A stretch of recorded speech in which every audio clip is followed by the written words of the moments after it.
William, good afternoon from Harwich. Good afternoon. Can you hear me? Am I loud and Yeah, clear? we can hear you really clearly. Now, it might work better. Have you got your slides? Yes. Do you want to run them through and share your screen? It might Uh, work easier because we've had real problems getting them off a screen here. yeah. Let me see if 1 second. Just share the right screen. Now, Um, can you see my slides now? not yet, no.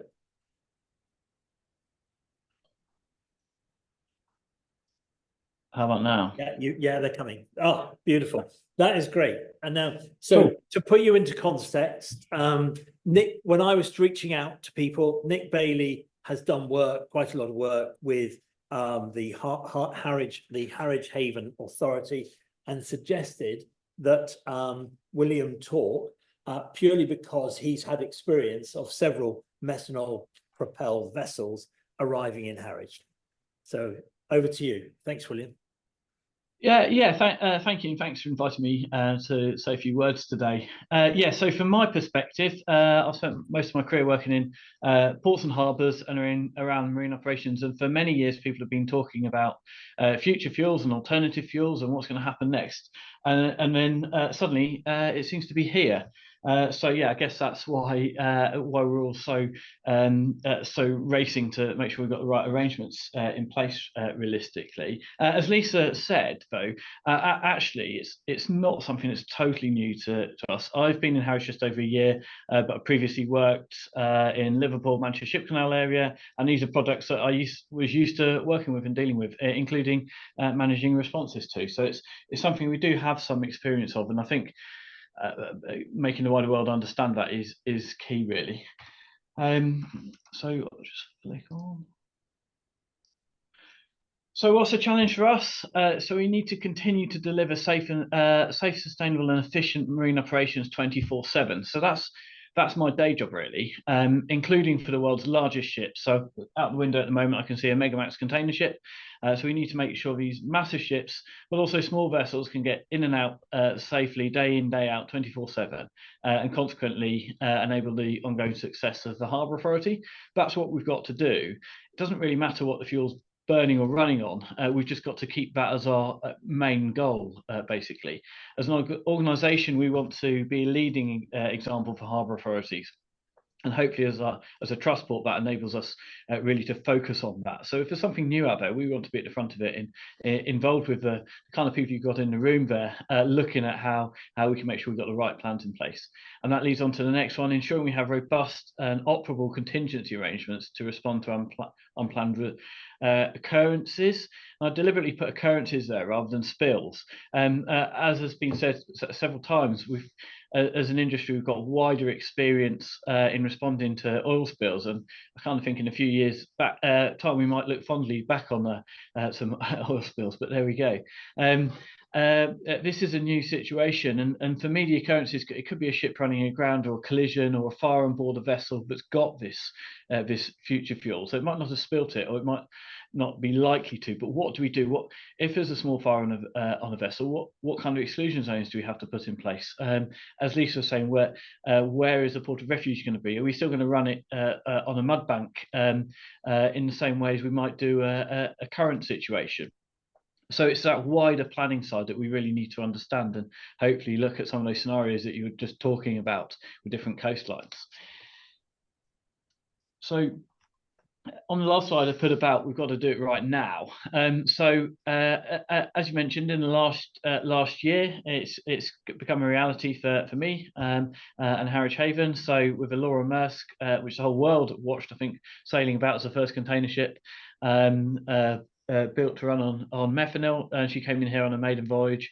And then this year, the Anne Maersk. I think she's a particularly impressive looking vessel and very much different than the container ships we're used to seeing. So not only have somebody built something that's running on a different fuel, but it's a different concept altogether. That said, the bottom right photo on this picture shows the bridge of the Anne Maersk. And I was lucky enough to come into port on board her with our pilots. And if you look at that bridge, it looks very similar to any other ship that comes in here. And when I climbed up the pilot ladder and went up to the bridge, it very much felt like any other vessel. It was manoeuvred alongside with tugs, the shoreside cranes and Felixstows, discharge and load cargo. So realistically, we didn't do anything differently. But we do need these plans in place.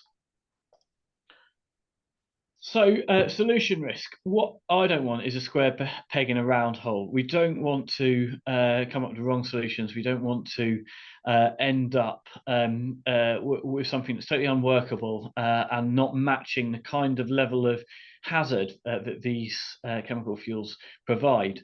And I think there is a real risk of that at the moment. Funnily enough, when you look along those fuels I put there, I haven't actually mentioned nuclear because I must admit I'm not really considering it, which I guess is strange given I spent 6 years working in nuclear. But there you go. But yeah, we're looking at everything from small vessels, whether it's the pilot boats and work boats, up to something like the Anne Mercer in the background, or that Megamax MSC ship behind her, which was actually an LNG vessel. We need to make sure we've got that round peg for the round hole for each of those scenarios, whether it's a small fishing harbour or somebody like ourselves, or maybe somebody handling more oil and gas products. We just need to make sure we've got those and we can work with responders to get those solutions. And as I put in the second point there, it's about getting those user requirements right through the decarbonisation journey. So this is a model I use for solving problems. So identify the future challenge requirement, then confirm the required outcome, identify the solution, who is best placed to deliver that. I think this is key here as well. Are we talking about the SOSRIP function? Is it Fire and Rescue Service? Is it spill responders? Is it central government? Who is exactly going to do what? And then after you've done all that, we can think about confirming funding and how we might pay for it, which links nicely into the P&I bit and insurances, and then delivering the required outcomes. I think through this journey, we need to engage with our stakeholders and interested parties as we go along. That might be local authorities and interested parties, environmental groups, all of those people, because there is a much wider interest, I think, in this than we might at first realise in our shipping industry. And then we need to provide feedback to those stakeholders and interested parties as we move forwards. And then I think we need to share the learning. So if we work something out here, to me, we need to share that about so everybody can learn. And certainly if we have incidents and occurrences, we've really got to learn quickly from them.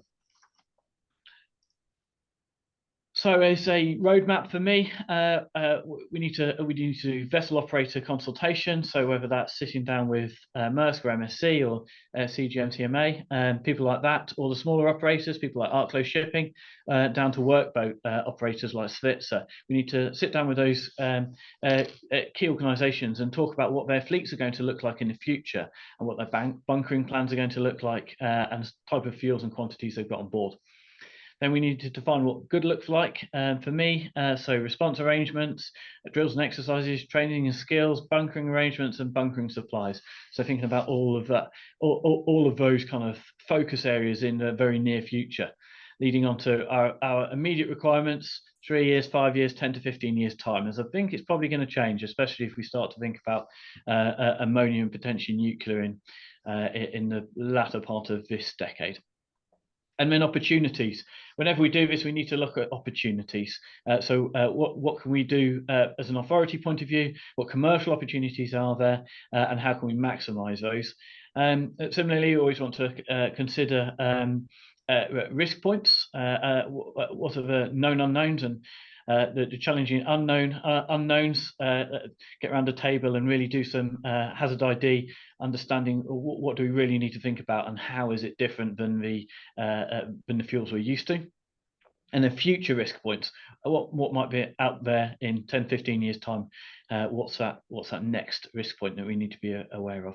And then innovation as well. I kind of think we've got to look at the future. The answer might not be looking in our toolkit at the moment for how we deal with some of these scenarios. What's the innovation? What can we do a bit differently here? So looking ahead at our opportunities at HHA, so creating response plan, train teams in alternative fuel awareness. And that's about understanding the products, basically. Drill and exercise, develop plans, and then thinking about future fuel for pilot launches and workboats. So it's not just our customer vessels that are coming in, we're going to be looking at this for ourselves as well. And then commercial opportunities, what can we do? Can we provide marine services linked to this? At the moment, we've got capabilities to respond to oil spills for third parties, but what might that expand into? And working with people like Adalala, Ambipar, and the like on those services. And then potential risk points, new technology unable to meet basic service requirements, whether that's bunkering or response-wise, industry skills gap. So we know maritime skills are a real challenge in our country, and is this going to increase this, or is it actually an opportunity to actually really drive through the renewables industry some new careers, basically?